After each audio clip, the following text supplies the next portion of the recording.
If you guys are looking to buy some cheap quality watches and sunglasses, be sure to check out Aviate Watch Co. I've even got you guys a nice discount code. Use SalimShady5 at checkout for 5% off. Before we get into this video, I'd like to give a massive shout out to this guy right here and this guy. Hope you guys enjoyed the video. How's it going, guys? It's Salim. You guys really seem to enjoy the last video, so I've got something similar for you guys today. In the spirit of the January transfer window, this is the top 10 transfer fails. Okay, so whenever you're doing any type of transfer fails video, it's hard to go along without mentioning this guy, Fernando Torres. So we might as well get him out of the way first. After scoring 65 goals in 102 Premier League matches for Liverpool, he obviously attracted interest from many of Europe's elite. Chelsea managed to snatch him up for £50 million. However, the Spaniard failed to meet the expectation of £50 million price tag ball and now sees himself playing for his boyhood club, Atletico Madrid. Next up on this list is the man who Liverpool brought in to replace Torres, Andy Carroll. After cashing out on the number 9, Liverpool were understandably eager to replace him swiftly, so invested in Andy Carroll.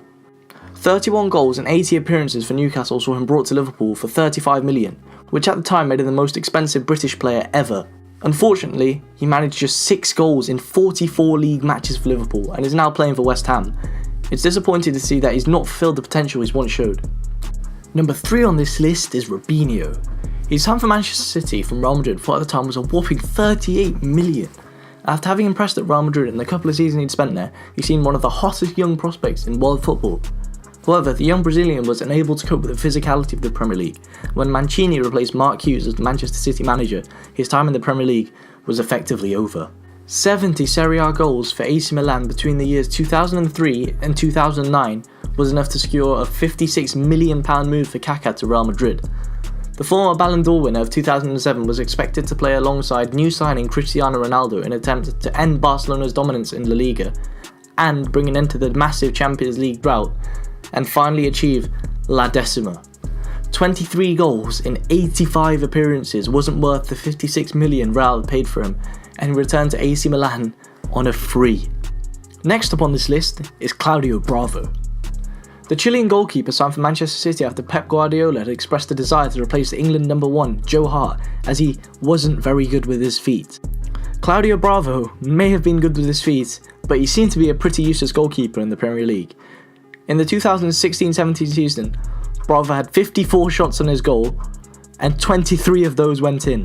This worked out to be 43% of the shots that Man City conceded on goal were scored. Things got so bad, in fact, that he even lost his place in the squad to the City number 2, Willy Caballero, and Manchester City were forced into buying Ederson from Benfica in the summer of 2017. All in all, it wasn't a great signing. Next is Radamel Falcao. I guess this one sort of counts seeing as it's a loan spell rather than a transfer, but we'll gloss over that seeing how poor Falcao was in the Premier League. In the 2014-15 season, Radamel Falcao arrived at Manchester United on loan from Monaco and was expected to solve all of Manchester United's striking issues, and United were also expected to buy him at the end of his loan spell. Nothing could have been further from reality. Falcao only managed 4 goals in 26 appearances in the red of Manchester United, which worked out to cost United almost £4 million per each goal. What was even more surprising was when Jose Mourinho decided to give the Colombian another shot in the Premier League when he loaned him into Chelsea. His time in London was even more underwhelming than his time in Manchester, scoring just 1 goal in 10 appearances. Over his time at both clubs, he averaged just 0.14 goals per game. Falcao is now at Monaco captaining the side and doing pretty well in Ligue 1. The next transfer on this list is Jack Rodwell to Manchester City. There are a lot of City players on this list, I do apologise, but they have made a lot of poor moves in the transfer market ever since their massive financial takeover, and this is one of them.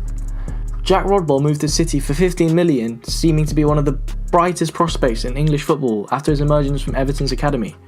Unfortunately, after joining City, his career came to an abrupt halt.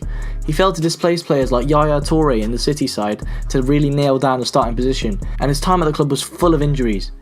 He's now with Sunderland, having a horrid time in the Championship. Next up is Angel Di Maria.